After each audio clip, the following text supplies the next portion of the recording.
మరి నీ లైఫ్లో నువ్వు ఫ్రీ విల్ జోన్ ఉపయోగించుకొని ఎక్కడన్నా బొక్కబారలో పడ్డావా? అంటే నా జీవితంలో ఎక్కడ అలాంటి సంఘటన ఏమి ఎదురవ్వలేదు పర్సనల్ ఎక్స్పీరియన్స్లో. కాకపోతే మీరు అడిగిన దానికి ఒక ఎగ్జాంపుల్ చెప్తాను. పత్రి గారు చెప్పింది, ఒక సందర్భంలో ఇంటర్వ్యూ చేశాము. ఈ ఫ్రీ విల్ అనేది స్వేచ్ఛని ఎంతవరకు ఉపయోగించుకోవాలనేది క్వశ్చన్ అడిగాం పత్రి గారు. అడిగితే ఏం చెప్పాయంటే, ఈ భూమి మీద ఎగ్జామ్ హాల్ ఇది, ఈ భూమి ఎగ్జామ్ హాల్ ఇది, ఇక్కడ నీకు స్వేచ్ఛ లేదు. ఎగ్జామ్ హాల్లో స్వేచ్ఛ ఉంటుందా?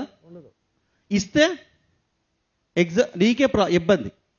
నువ్వు ఇక్కడ ఏం ఎగ్జాము, ఒక ఫ్యామిలీ, ఒక ఫ్రెండ్స్, ఒక వ్యవహారం, ఇవన్నీ టోటల్గా నువ్వు అది ఏర్పరచుకున్నావు. ఒక యజమాని దగ్గర పన్నోడిగా బతకాలా, లేదా నువ్వే యజమానిగా ఉండాలా అనేది ఇదంతా నువ్వే అక్కడ ఏర్పరచుకున్నావు. ఇక్కడికి వచ్చిన తర్వాత నీకు స్వేచ్ఛ ఇవ్వాలి, ఇవ్వకూడదా? ఎగ్జామ్ హాల్లో ఇవ్వకూడదు. అక్కడ 3 గంటలు రాయాల్సిందే ఎగ్జామ్. అట్లాగే ఇక్కడ చాలామంది ఏమనుకుంటారంటే, నేను పెళ్లి చేసుకున్నాను, చాలా ఇబ్బంది పడుతున్నాను. నువ్వే పెట్టుకున్నావు, అది నువ్వు తప్పించుకోవడానికి ఏమి లేదు. నువ్వు అది రాయాల్సిందే. వేరే లోకాల్లో అనేక సిలబస్లు మీరు నేర్చుకుని, అనేక పాఠాలు అక్కడ నేర్చుకుని, ఇక్కడ మీరు ఎగ్జామ్ రాయడానికి వచ్చారని, భూమి అనేది ఒక పాఠశాల అని చెప్పి పత్రికలు చెప్పారు. అది మనం తీసుకోండి. ఇకపోతే ఫ్రీ విల్, ఇంత శ్రీనివాస్ గారు చెప్పినప్పుడు లా ఆఫ్ పారాడాక్స్ 2 పట్టాలు. ఒకటి కర్మ అయితే, లా ఆఫ్ పారాడాక్స్ ఏంటంటే విచిత్ర విరుద్ధ సిద్ధాంతం. ఆధ్యాత్మికత 6 సిద్ధాంతాల మీద ఆధారపడి ఉంది. 5 సిద్ధాంతాలు ఇంచుమించుగా ఒకే విధంగా ఉంటాయి. విచిత్ర విరుద్ధ సిద్ధాంతం మాత్రం టోటల్ ఎంటైర్ డిఫరెంట్గా ఉంటుంది. ఇక్కడ మీకు స్వేచ్ఛ అనేది ఇవ్వబడింది. ఎలాగంటే, నాకేం గుర్తుకొస్తుందంటే, ప్రతీది చేయాలని ఉంటుంది, ప్రతీది ఉపయోగించుకోవాలని ఉంటుంది. కానీ ఇక్కడ మీరు జాగ్రత్తగా చేయాల్సింది ఏంటి అంటే, ఇందాక కొంతమంది మహానుభావులు ఉన్నారు, ఎంతోమందిని చంపుంటారు, ఆ కర్మ ఉంటుంది కదా. కానీ వాడు రాజమార్గంలోకి వచ్చాడు అనుకోండి, వెంటనే అది అంటే రాజమార్గం అంటే మనం చేసే ఆనాపానసతి ధ్యానమే.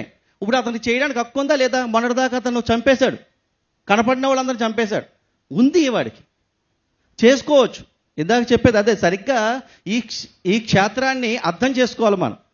ఇప్పుడు ఇతను రాజమార్గం గుండా వచ్చినందుకు, ఇతను ఈ ఫ్రీ విల్ ఉపయోగించుకున్నందుకు, ఆ కర్మ అతను శ్రీనివాస్ గారు చెప్పింది, ఆ జ్ఞానం అనేది ఎప్పుడైతే వచ్చి అతనిలో ఉద్భవించిందో ఆ కర్మలో దగ్నం అవుతాయి అనేది అతను ధ్యానం చేయడం అతను ఫ్రీ విల్. చేయకపోవడం కూడా అతను ఫ్రీ విల్. లేదా వెంకట గారు చెప్పినట్టుగా అది అంటే నువ్వు తీసుకునే యాక్షన్ బట్టి ఉంటుంది. అంటే పెళ్లి చేసుకోవటం అన్నది నీ ఫ్రీ విల్, ఇప్పుడు నీ భార్య అన్నది కర్మ. అక్కడ తేలింది అంటే ఎగ్జామ్. Thank you, nice. చెప్పలు కొడదాం శేఖర్కి, అద్భుతంగా చెప్పారు. ఇప్పుడు ఆచార్య శ్రీనివాసన్ అడుగుదాం. అంటే మీ లైఫ్లో జరిగిన ఎగ్జాంపుల్ చెప్పొచ్చు. మీరు ఫ్రీ విల్ జోన్ ఉపయోగించుకొని ఎందులో దూకారు, అది కర్మ ఎలా చుట్టుకుంది, అది పాజిటివ్ అవ్వచ్చు, నెగిటివ్ అవ్వచ్చు, మీరు చెప్పచ్చు, ఓపెన్గా చెప్పచ్చు.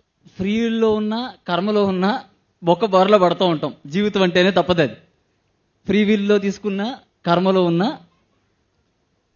కొన్ని ఖచ్చితంగా నేర్చుకోవాల్సినవి ఉంటాయి. ఉదాహరణకి నడక నేర్చుకోవాలి. నడక నేర్చుకోవాలా వద్దా? ఖచ్చితంగా నడక నేర్చుకోవాల్సిందే, మోకాళ్ళు పగలాల్సిందే. అలాగే మనం ఈ బొక్క బోర్లా పడడం అనేది జర్నీలో ఒక భాగం. కాకపోతే ఈ ఫ్రీ విల్లోకి వచ్చాక ఏమవుద్దంటే, మనకి ఇంకా కర్మ చేస్తున్నాము, ఫలితం వస్తుంది, కర్మ ఫలితము ఈ జోన్ నుంచి బయటకు వచ్చేస్తాం. అక్కడ చేయడం ఒకటే ఉంటుంది, ఎఫర్ట్ ఒకటే ఉంటుంది, రిజల్ట్తో పని లేదు. మనం చెప్పాలనుకున్నది చెప్తాము, వింటున్నారా లేదా అనేది మీరు వింటున్నారా లేదా అనేది రిజల్ట్. అది మీరు వింటున్నారా లేదా అనేది నాకు సంబంధం లేదు, నేను చెప్పాల్సింది చెప్తున్నానా లేదా అనేది నాకు సంబంధం. ఈ జోన్కి వచ్చేస్తాం మనం. కాబట్టి మనకి బొక్క బోర్లా పడ్డం అనేది కూడా స్కూల్లో పాఠం కదా. కాబట్టి బొక్క బోర్లా పడతాం ఖచ్చితంగా. ఉదాహరణకి నేను ఒక సినిమా చేశాను. సినిమా చేసినప్పుడు, సినిమా చేయాలని చిన్నప్పటి నుంచి కోరిక నాకు. సినిమా చేయాలంతే, డైరెక్టర్ గానో లేకపోతే యాక్టర్ గానో ఇంకో రకంగానో. నేనేం చేశానంటే, నాకు అన్ని టాప్ సెలెక్ట్ చేసుకోవడం ఇష్టం, అందుకని ప్రొడ్యూసర్ సెలెక్ట్ చేసుకున్నాను అందులో, డబ్బులు లేకుండానే.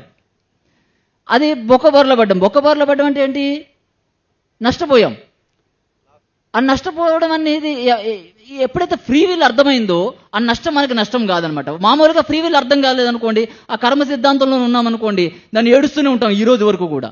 ఎప్పుడైతే మనకు ఫ్రీ విల్ అర్థమైందో అప్పుడు పోతే పోయిందిలే, శరీరం బాగుంది కదా, వాక్కు బాగుంది కదా, మనసు బాగుంది కదా, ధ్యానం ఉందిగా నా దగ్గర హింస లేదు కదా, ఇంకేం వస్తే ఏంది, ఏం పోతే ఏంది నాకు. అది free will zone. Thank you.